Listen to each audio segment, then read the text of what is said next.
Can you feel that thing that's oozing out your doggone hands? That thing is beating your doggone chest right now.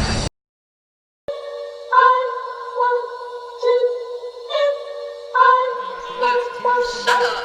50 seconds to go.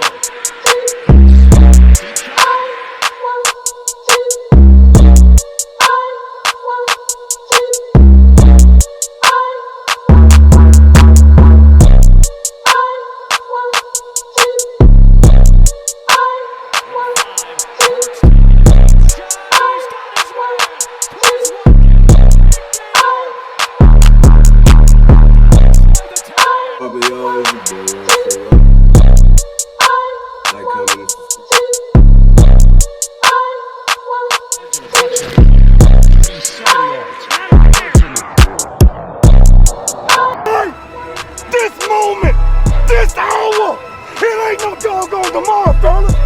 Are you gonna bust somebody in their mouth? Yo, what's poppin', y'all? It's your boy One Tree Rock. Like, comment, and subscribe. Give me a little feedback. You already know how that go. Philadelphia Eagles got the victory against the Denver Broncos, 30-13. Listen, man. I feel like we on to something here. I don't want to speak too soon, but I feel like we found the right formula at the right time. You know, it's about to get cold. The weather's starting to break.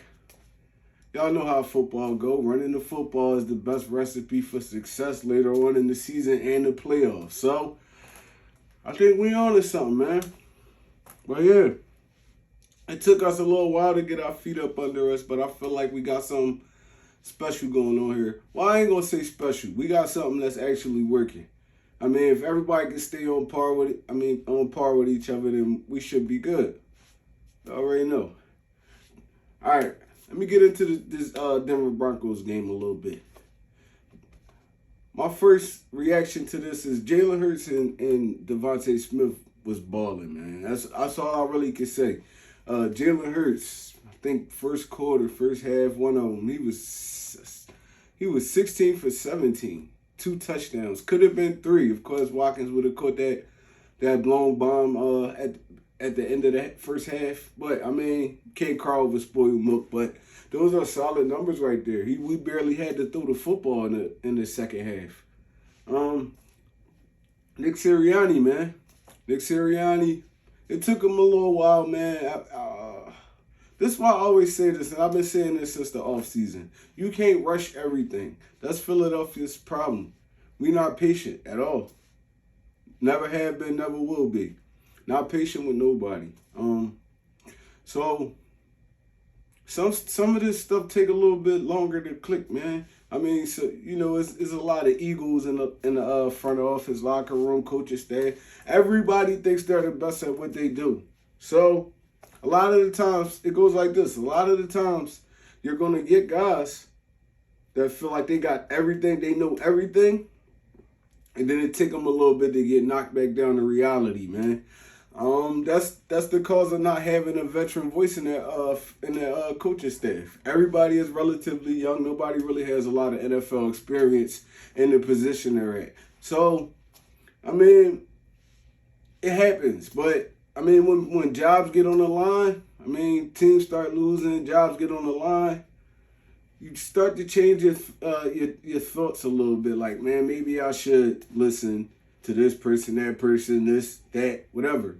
I mean, that happens in real life and the NFL. So, I mean, hopefully Nick Sirianni has seen his the mistakes he made, and he's willing to, I mean, keep the team on track, keep the play calling on track. Because this last 3 games, he's been calling good. He's been having good play calling, man. Like, he's actually been calling good football games.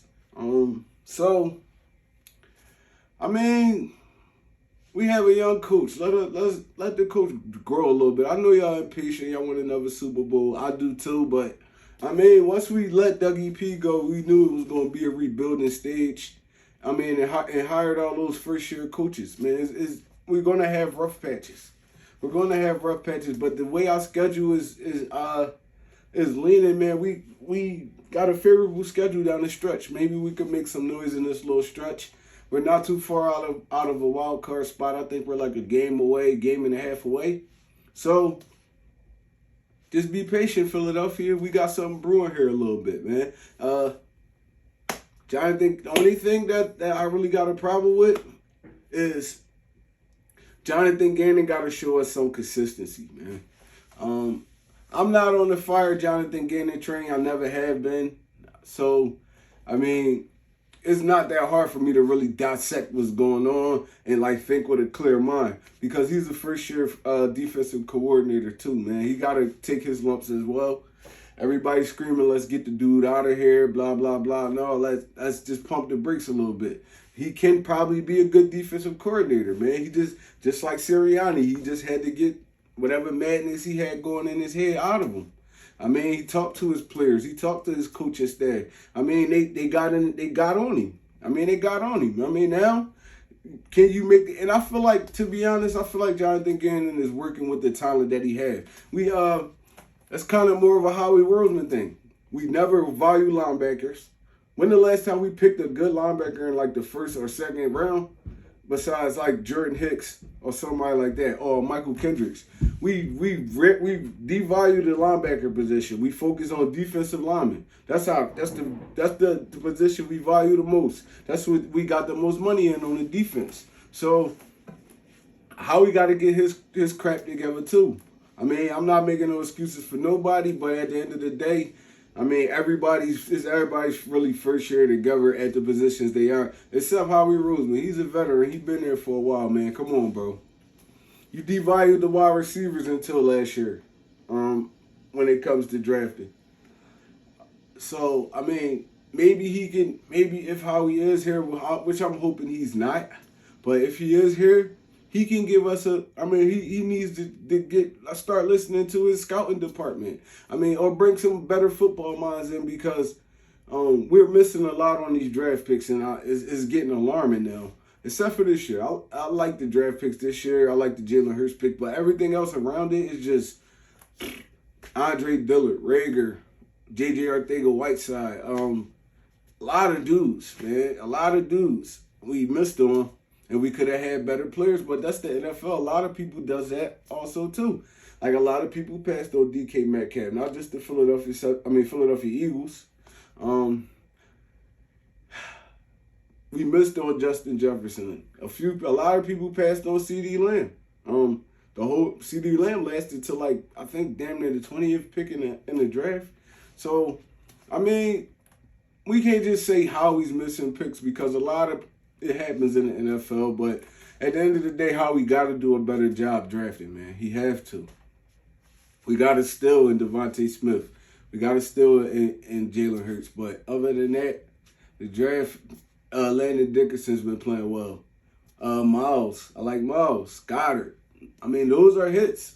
I mean, no matter how you put it, those are hits in the draft. So, I mean, Howie Roseman got to get a little bit better. It scares me to death seeing Howie Roseman have a potential 3 first-round picks, because it seems like when the league is going this way, Howie Roseman always goes that way. But, I mean, it is what it is. But, like I was saying, Jonathan Gannon has to get better with his play calling, man. The way teams are running on us is alarming, bro. It's alarming. Like, 5, 6 to 10 yards a pop on us. The way quarterbacks, I mean, not elite quarterbacks, but solid, good quarterbacks, or in the elite quarterbacks, they're completing an alarming passer rate, having an alarming passer rating on us, man. Dudes only incompleting 4 passes a game against us, the elite dudes. Patrick Mahomes, Justin Herbert, Tom Brady, a lot of dudes, man. Derek Carr is a mid to average quarterback. So, I mean, something got to give. I mean, it's a good thing we don't go up against no dominant quarterbacks. We got, who we got now? Trevor Siemian. Maybe Joe Flacco for the Jets. Danny Garbage. Taylor Heineke. And then we got Dak Prescott. But, I mean, I'm not going to say hopefully, but I mean, in all reality, Dallas might be resting their starters for that game. So, I mean, we don't. I doubt we have to really worry about Dak Prescott again. So we got some favorable quarterbacks coming up, and hopefully he could take advantage of it. I mean, do some good stuff with it. But I mean, I'm not banking on it. I like Gannon. I just don't trust his consistency in play calling right now. I mean, that's something he got to grow with more too. So, and I wanted to get into this too. Miles Sanders, is a possibility Miles Sanders might play this week. It's a big possibility. He's been practicing for the past 2 weeks. He might be cleared to play. So where does that leave the Philadelphia Eagles running back situation? Jared Howard, Boston Scott, Kenny Gainwell, and now you add a Miles Sanders. That's 4 running backs right there. Jared Howard been going off. Boston Scott been going off. They haven't really been using Kenny Gainwell that much. But I feel like out of all of those running backs, Miles is the most dynamic, and Jared Howard is our best power runner. So maybe that'll be 1-2, and you sprinkle in a little bit of Boston Scott, and Kenny Gainwell probably gonna have to play the background. He's gonna have to make do with the limited snaps he's gonna have. Probably play some special teams, some punt return, kick return, who knows? But I mean, that's the way I see it going. But I don't know how the Philadelphia Eagles are going to play it. Or even they could just work Miles in a little bit and just keep Boston Scott and Jared Howard, toting the rock. But however it goes, I feel like Kenny Gainwell is going to be the odd man out. He's going to have to, make do with the limited snaps he's going to get. Because, in all reality, since Miles been out, it's been Jared Howard and Boston Scott. Kenny Gainwell hasn't really been getting too many snaps since Miles went down. So, it is what it is. I just hope, before the season started, y'all could go back and look at my videos. I said, I got a feeling we're going to be we're going to be in the top 3 in rushing because we have Jalen Hurts' legs. He's giving you about 70, 80 yards a game. Jared Howard and Boston Scott give you over 50 yards a game. Now you add in a booby? You've been beating up on somebody with Jared Howard all game, and then you throw in a home run hitter like Miles Sanders. That's dangerous. Plus, you got to respect Jalen Hurts' legs. So, hopefully we can turn into the team I thought we was going to be at the beginning of the season. Nick Sirianni has been running the ball well, running it often and well. Over 40 carries a game. That's love. That's love. So, hopefully everything work out, man. And we hitting our stride at the right time, man. Where we get the favorable part of our schedule. We didn't got all the difficult games out the way. Now it's just we go out and we hoop, and we got more home games than we got away, which is I don't know if it's a good thing or not because we've been winning on the road and losing at home, which is weird. Like we haven't won a home game yet.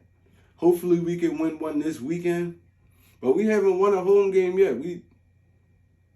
All our 4 wins have been all road wins. So, hopefully we can get that under wraps. But, who knows? But all I know is I feel like we hitting our stride at the right time, man. But y'all already know, man. I had to give another little visit back to the cave, man, because I've been doing live at the live. I haven't visited home. This home to me. I can sit back and just talk to my camera. Talk to my folks, whoever watching, just talk. Y'all know, man. This how I started. This is how I started. So, if you like my content, please hit that little subscribe button because it costs you nothing. But it's your boy One Trey Rock. Let me say it again. It's your boy One Trey Rock. My dad. Could it be you calling me down? My foolish heart turns out the beat. All that I am is all that you see. You don't need nobody else, and you're putting this all on me.